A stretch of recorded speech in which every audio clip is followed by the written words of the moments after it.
ये जो चीज़ है ना, ये आपको हर घर में हर जगह देखने के लिए मिलता है। आखिर हर घर में इसको क्यों रखा जाता है? पूजा वाला स्थान हो वहाँ इसके बिना नहीं होता है, पूजा हो रहा हो तो भी इसके बिना नहीं होता। आखिर क्यों है हिंदू सभ्यता संस्कृति में इसकी इतनी मान्यता? इसके पीछे का मूल कारण क्या है? इसको कहाँ रखना चाहिए घर में, किस दिशा में रखना चाहिए, कैसे रखना चाहिए, मैं सब कुछ आपको बताती हूँ, तो आप बने रहिए। हेलो दोस्तों, नमस्कार। तो कैसे हैं आप लोग? उम्मीद कर रही हूँ आप लोग बहुत अच्छे होंगे, स्वस्थ होंगे, मस्त होंगे और अपने काम में व्यस्त होंगे। मैं प्रिया शर्मा और मैं अपने इस ब्लॉग में आप लोग का स्वागत कर रही हूँ। दोस्तों, आज मैं आप लोगों के साथ कुछ ऐसी चीज़ें शेयर करने आई हूँ ना, जो हम लोगों के लिए बहुत ही ज़्यादा मायने रखता है हमारे हिंदू सभ्यता संस्कृति में।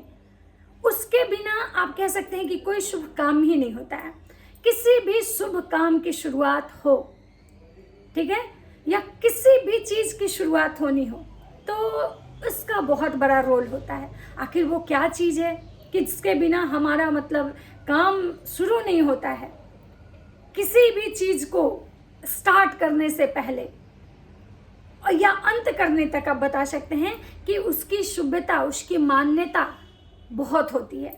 आखिर वो कौन सा चीज़ है, मैं क्या ऐसी बातें लेके आई हूँ, तो चलिए वीडियो में बने रहिए, मैं बताती हूँ। तो दोस्तों, आप लोगों को जानना बहुत ज़्यादा ज़रूरी है, क्योंकि हमारे यहाँ क्या हो रहा है ना कि हमारे यहाँ आजकल का जो जनरेशन है, हम पढ़ाई लिखाई कर रहे हैं, बहुत अच्छी एजुकेशन के पीछे भाग रहे हैं, हमें बहुत अच्छी एजुकेशन मिलती है, हमें इंग्लिश मीडियम स्कूल में भेजा जाता है, हमारी इंग्लिश तो बहुत अच्छी होती है, लेकिन कहीं ना कहीं हम अपनी जड़ों से, अपनी सभ्यता संस्कृति से कह सकते हैं कि दूर होते जा रहे हैं। हमारे घर के बच्चे भले ही वो इंग्लिश के एक पोयम जरूर आपको पढ़ के सुना दे सकते हैं, हो सकता है कि इंग्लिश लेटर जो होता है एस्से वो फटाफट से लिख दे, अपना जो डेफिनेशन होता है, इंट्रोडक्शन होता है वो इंग्लिश में दे दे, लेकिन अगर कुछ सभ्यता संस्कृति की बातें उनसे पूछी जाए, कुछ ऐसी बातें जो हमारे मतलब दादा परदादाओं के ज़माने से पूर्वज हमारे जिस चीज़ को जानते थे, उस चीज़ को कहीं ना कहीं उनको आज या तो उसकी समझ नहीं है, या तो उसकी नॉलेज नहीं, या तो फिर उनको कोई बताने वाला नहीं है। बहुत सारे ऐसे लोग हैं जिनको मुझे लगता है कि हमारे एज वाले भी, हमारे एज ग्रुप वाले भी, उनको भी शायद उस चीज़ों का मतलब ये नहीं है, क्योंकि हम क्या है ना, हम अपनी सभ्यता संस्कृति को छोड़ के किसी और होड़ में बह जा रहे हैं। जी हाँ, तो मैं आज क्या बात कर रही हूँ, किसके बारे में बात कर रही हूँ, मैं आपको बताती हूँ। तो चलिए, ये क्या है? ये तो जो चीज़ है हर किसी को पता है कि ये क्या है, आप लोग सबको समझ में आ रहा होगा कि ये है क्या। आखिर इसको हर कोई, दुनिया का मुझे लगता है कि हर इंसान इसको देखा होगा, छोटा छोटा बच्चा भी, उसको भी मतलब उसके जो छोटे क्लास वाले बुक होते हैं उसमें भी इसकी चर्चा होती है, हिंदी के बुक में होती है, ठीक है, हम लोग भी पढ़े थे, आज वाले जनरेशन के बच्चे भी हिंदी के बुक में इस चीज़ को पढ़ रहे हैं। लेकिन इस चीज़ को आध्यात्म से कैसे जोड़ा गया, इस चीज़ को हिंदू सभ्यता संस्कृति में इतना मतलब इसका वैल्यू क्यों है, क्यों इसके बिना कोई भी पूजा पाठ संपन्न नहीं होता। कोई भी महाभारत ऐसे चीज़ों का भी आगाज हुआ था तो शंखनाद ही हुआ था। ये शंख है, आपको पता है शंख कितने तरह के होते हैं, और कौन से शंख होते हैं जो पूजा पाठ में यूज होता है, कौन सा शंख होता है जिसको कि हम बजाने के लिए रखते हैं, और कौन सा शंख होता है जिसको पूजा के स्थान पे केवल रखा जाता है। ये सारी बातें आज मैं आपको बताऊंगी। दूसरा चीज़ कि शंख को अगर पूजा के स्थान पे रखना है तो शंख को कैसे रखना है, किस अवस्था में रखना है, किस डायरेक्शन में रखना है, शंख को ऐसे ही रख देना है या फिर इसके नीचे कुछ ऐसे विधि विधान होते हैं उसके साथ करना है। ये बातें भी मैं आपके साथ शेयर करूंगी। फिलहाल इस शंख को पूरे अच्छे से देख लीजिए। वैसे तो बहुत सारे पुराणों में, ग्रंथों में शंख के बारे में अलग अलग चीज़ें बताई गई हैं। शंख की उत्पत्ति कहाँ से हुई है, शंख का को लेके धारणा क्या है। शंख बजाने से आपको किसी भी तरह का अगर हृदय में मतलब चेस्ट में फेफड़े में कोई भी तरह का कंजक्शन होता है या किसी भी तरह का परेशानी है तो वो भी दूर होता है। लेकिन फ़िलहाल मैं आपको बता दूं कि शंख का जो ये होता है ना कि शंख ऐसे 10 तरह के होते हैं और बजाने वाला जो शंख होता है वो अलग होता है। पूजा में ऐसे दक्षिणावर्ती या गणेशा शंख का इस्तेमाल होता है। शंख को घर में रखने से धन्य धान्य में वृद्धि होती है, क्योंकि शंख जो होता है ना उसको माँ लक्ष्मी से भी मतलब ये किया जाता है, क्योंकि जहाँ भी आप माँ लक्ष्मी की फ़ोटो या प्रतिमा रखते हैं वहाँ पे शंख जरूर रखना चाहिए। और वहाँ पे शंख आप जब भी रखें तो उसको लाल वस्त्र में ढक के रखना चाहिए। और शंख का ये वाला जो सतह है वो नीचे की तरफ होना चाहिए, क्योंकि ऐसा करने से क्या होता है, और ये जो भागे जो होता है ना वो ऐसे ढक जाता है। और इसको ऐसे पलट के ही रखना चाहिए, कभी भी आप रखें तो उसको पलट के रखें। और शंख को चंद्रमा भी कहा जाता है क्योंकि ये वाइट कलर का होता है। ये था शंख को लेके कुछ जानकारियाँ जो मैंने आपके साथ शेयर की। तो दोस्तों चलिए, आप शंख तो देख चुके, अब मैं बता रही हूँ कि शंख जो होता है उसको इतना शुभ क्यों माना जाता है, इसके ऊपरी परत को क्या बोलते हैं, इसके अंदर वाले सतह को क्या बोलते हैं, उसके बाद इसको क्या बोलते हैं और इसको कैसे रखना है, इसको किस चीज़ से जोड़ा जाता है। आपको पता है बहुत सारे लोगों का ऐसा मान्यता है कि औरतों को शंख नहीं बजाना चाहिए, जो कि आपको पता है कि कोलकाता बंगाल में हर औरत शंख बजाती है।